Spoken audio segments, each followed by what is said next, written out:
ನನ್ನ ಹೆಸರು ಸುಕುಮಾರ್ ಪಿ ಅಂತ, ಕೊಡಗು ಜಿಲ್ಲಾ ಯುವ ಒಕ್ಕೂಟದ ಅಧ್ಯಕ್ಷರು. ಈಗಿನ ಒಂದು ಅಭಿವೃದ್ಧಿಶೀಲ ಭಾರತ ಮುಂದೆ ನಾವು ಅಭಿವೃದ್ಧಿ ಭಾರತ ಅಂತ ಹೇಳುವ ದೃಷ್ಟಿಯಲ್ಲಿ ಮುನ್ನೋಗಬೇಕು ಅಂತ ಹೇಳಿದ್ರೆ ಪ್ರಸ್ತುತ ರಾಜಕೀಯ ಒಂದು ಬದಲಾವಣೆ ನಮ್ಮ ದೇಶದಲ್ಲಿ ಅಗತ್ಯವಾಗಿದೆ. ಏನು ಪ್ರಸ್ತುತ ನಮ್ಮ ಸಮಾಜ, ಈಗಿನ ಸಮಾಜ ಇದೆ, ಆ ಸಮಾಜಕ್ಕೆ ಪ್ರಸ್ತುತ ಇರುವ ಯುವ ಜನಾಂಗ ರಾಜಕೀಯಕ್ಕೆ ಬಂದು ರಾಜಕೀಯದ ಬದಲಾವಣೆಯನ್ನು ತರಬೇಕು.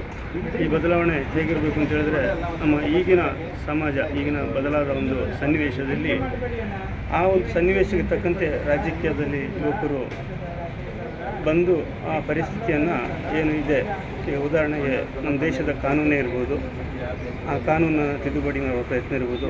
ರಾಜಕೀಯದಲ್ಲಿ ಈ ಹಿಂದೆ ರಾಜಕೀಯದ ಬದಲಾವಣೆಯನ್ನು ಹೊರತುಪಡಿಸಿ ನೂತನವಾದ ಒಂದು ವ್ಯವಸ್ಥೆಯನ್ನು, ಈಗ ಏನು ಪ್ರಸ್ತುತ ಸನ್ನಿವೇಶ ಇದೆ ಆ ಸನ್ನಿವೇಶಕ್ಕೆ ತಕ್ಕಂತೆ ಬದಲಾವಣೆ ಮಾಡುವ ಪ್ರಯತ್ನವನ್ನು ಕೂಡ ಮಾಡಬೇಕು. ಅಲ್ಲದೆ